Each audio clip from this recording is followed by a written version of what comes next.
Bonjour à tous. Nous vous proposons une suite aux deux précédentes vidéos intitulées Apprivoiser vos émotions. Nous avions vu comment les accueillir, les ressentir corporellement et les nommer. Puis après la perception, c'est le temps C'est le temps de l'analyse. C'est le moment de comprendre et d'identifier le besoin non satisfait derrière l'expression émotionnelle, derrière la peur. Rappelons-nous que toute émotion négative a une utilité. Elle nous renseigne sur des besoins non satisfaits. Elle nous renseigne aussi sur des valeurs que nous estimons importantes pour soi et qui sont perçues comme étant bafouées ou pas respectées par soi ou par autrui. Ainsi, prenons soin d'accueillir nos émotions, de les ressentir, de les analyser pour pouvoir améliorer ce bien-être psychique et émotionnel. Oui, puis il est un principe en psychologie positive qui est que nos pensées sont responsables de nos émotions et de nos comportements. Ainsi, globalement, on l'avait déjà vu, mais les pensées positives génèrent des émotions positives et du coup des comportements appropriés. Oui. À l'inverse, les pensées négatives génèrent en tendance des émotions négatives et du coup des comportements de repli du type fuite, attaque ou manipulation.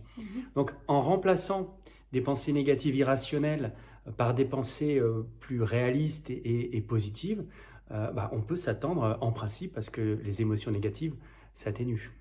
Quand tu parles de pensées négatives et irrationnelles, tu me fais penser à une séquence ce matin vécue avec un salarié au téléphone, un salarié en souffrance, qui était empêtré dans des mécanismes très négatifs, très destructeurs vis-à-vis de son entreprise et de son management. Il y a 7 semaines, aujourd'hui, il a été mis au chômage technique et depuis cette période, il n'a pas reçu d'informations ou de visibilité aucune sur l'état du projet sur lequel il était pourtant investi à 120%, disait-il, avant le confinement. Cette absence de mise en perspective, de visibilité d'information par sa direction, il a pris comme une attaque personnelle, il a pris comme l'aveu qu'il n'était pas important dans le projet, n'était pas important dans l'entreprise. Et du coup, en reconsidérant ses pensées, en revisitant, il a pris du recul et il a effectivement compris que la situation inédite fait que cette affectation de décharge par rapport aux effectifs est un exercice complexe dans lequel sa direction certainement a pris beaucoup de temps au détriment d'une communication peut-être plus de proximité ou plus fluide. Voilà un exemple de transformation de mécanismes mentaux négatifs qui, par ce travail, comme tu dis, de revisite, devient moins dur à porter et moins dur à vivre. Donc du coup, Céline, pourquoi et comment on peut cultiver des pensées positives? Alors nous avons 50 000 pensées par jour en moyenne. La nature de notre cerveau est de produire des pensées.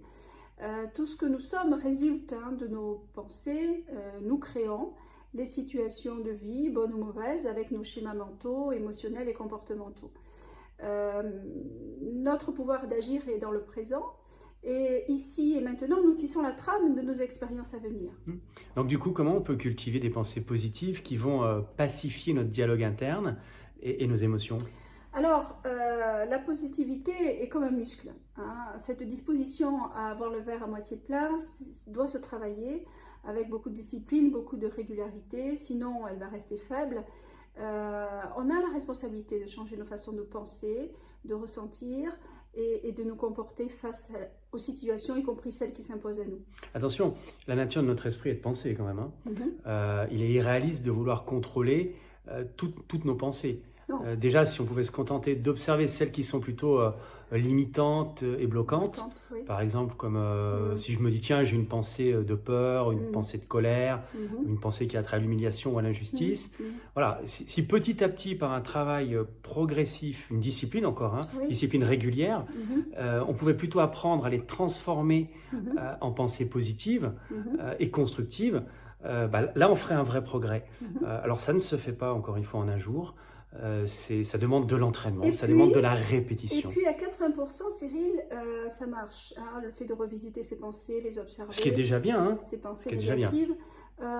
Pour autant, quand on a des pensées négatives, des schémas mentaux, des émotions plutôt limitantes, de souffrance et qui sont ancrées depuis la tendre enfance, avec des représentations de soi du type je suis nul, je suis coupable, je suis responsable de, je suis incapable de, je suis en insécurité. Je ne suis pas à la hauteur. Je ne suis pas à la hauteur. Eh bien, ce simple recadrage cognitif qu'on est en train de vous proposer ne suffit pas. Et donc, on a d'autres techniques qu'on applique en coaching, qu'on applique en psychologie, qu'on applique aussi en préparation mentale, notamment le MDR, les mouvements bilatéraux alternés des yeux. On ne va pas pouvoir développer ici, mais également le traitement des blessures. Et pour ça, vous pourrez aller voir les 5 blessures développées par Lise Bourbeau sur la toile, ça va se trouver aisément. De toute façon, quel que soit le degré d'enracinement de ces schémas négatifs et destructeurs, modifier son bavardage mental et le rendre plus positif est un progrès. Ça sera toujours un progrès. C'est toujours un pas gagné vers la santé mentale, vers le bien-être. Mais enfin, en fait, il ne faut pas négliger la parole, le pouvoir de la parole. Oui. L'inconscient prend ce bavardage mental au pied de la lettre. Il ne juge pas et accepte il accepte sans filtre toutes nos croyances, nos pensées et nos paroles qu'il s'attache à réaliser. On l'avait déjà vu, ça. Il ne fait pas la différence entre une expérience vécue et une expérience imaginée, construite mentalement. Je donne souvent d'ailleurs ce conseil aux sportifs de haut niveau que j'accompagne. Si tu changes, si tu essayes, si tu travailles à changer ton langage, ton bavardage mental, naturellement, les expériences changeront aussi et du coup, ça aura une influence sur le comportement, sur le résultat et on aura des chances d'améliorer ce résultat. Alors peut-être qu'on peut livrer ou aborder 3 clés de transformation ? Oui, au moins 3. Au moins 3, à vous de voir si elles vous conviennent dans la pratique, la façon dont vous allez vous les approprier. La première clé, c'est s'entraîner aux affirmations positives. Alors c'est un jeu qui peut paraître peut-être un peu naïf au départ, mais laissez-vous prendre par ce jeu-là, je vous assure que vous allez voir rapidement des bénéfices. Ces pensées positives vont pénétrer dans votre conscient et dans votre inconscient pour changer un peu le mindset, comme on dit aujourd'hui, c'est-à-dire ce logiciel interne et développer du coup confiance en soi, confiance en la situation, confiance en l'autre. Alors quelques exemples de pensées positives ou d'affirmations positives qu'on pourrait donner. On est en démocratie, on est quand même dans un pays en paix. Donc déjà se rappeler, je suis en sécurité. Globalement, je suis en sécurité. Je suis responsable. J'ai les ressources pour assurer ma propre sécurité personnelle. Après, il y a des choses toutes simples aussi. Me dire, je suis quelqu'un de bien. Oui, et je suis suffisamment bien comme je suis. Voilà. Je suis digne d'estime, je suis digne de considération, je suis digne d'amour. J'ai de la valeur au-delà de ce que je fais ou de ce que je prouve. Oui, j'ai de la valeur intrinsèque, au-delà de ce que je démontre. Ça, c'est très important aussi. Le passé est derrière moi, il n'a plus d'emprise sur moi, à moi d'agir dans mon présent pour préparer mon avenir. Voilà, ces pensées positives pratiquées régulièrement, le matin, le soir, lorsque la tempête émotionnelle advient, vont constituer des ancrages forts qui vont modeler ce discours interne conscient et inconscient. Une deuxième clé qui m'est chère dans la préparation des sportifs, c'est pratiquer la visualisation positive. Pourquoi ? Parce que ce qui est important, c'est de nourrir un dialogue interne positif. Et comment ? On peut se connecter à des images qui vont nous faire du bien. Alors, un lever de soleil qu'on apprécie particulièrement, un beau paysage qu'on affectionne, un sourire d'un être aimé.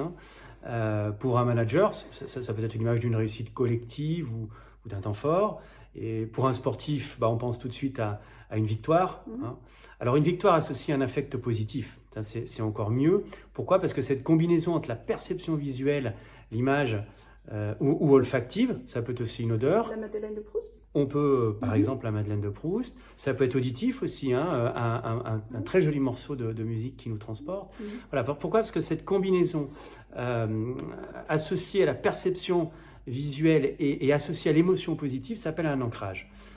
Et cette pratique de l'ancrage régulière va favoriser la réparation, la reconstruction et du coup l'apaisement intérieur de nos émotions. Donc on a vu comme première clé la pratique des affirmations positives. Faites en sorte que ces affirmations vous conviennent, à vous de les créer. La visualisation positive sur la 2. La visualisation positive sur la deuxième clé. Et la troisième, c'est de considérer tout problème, tout obstacle, toute situation qui résiste comme étant une leçon, une expérience à dépasser, à traverser, à intégrer, une expérience qui m'apprend sur moi, sur les autres, sur la vie. Du coup, je cesse d'alimenter un sentiment d'impuissance.